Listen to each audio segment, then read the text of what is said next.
gaur ikusi dugun ekitaldi oso aproposa iruditu jate, ze telebistan da notizietan ikusten dugu zen istripuak da gugandik hurbila geratzen jate zela iruditu jate.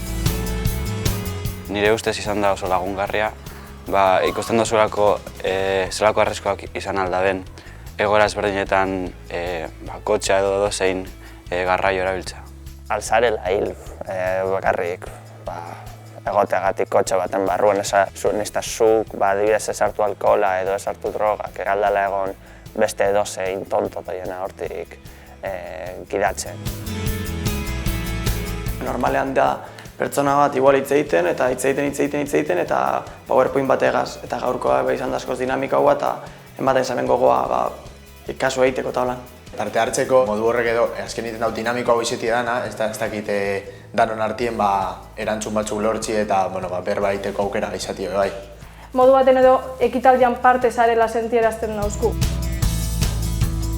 Zuek jarri dizkigu zuen erantzunak.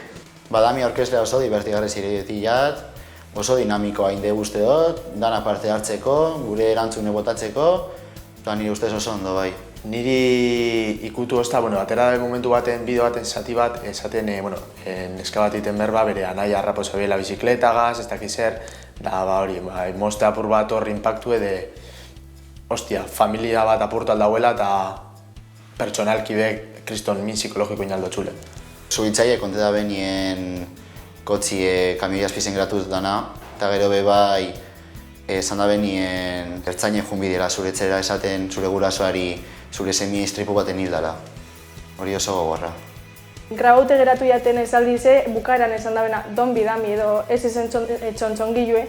Ze azkenien telebistan edo ikustegun txontxongilo hori bizitza realien momentu baten edo estingu izin algara.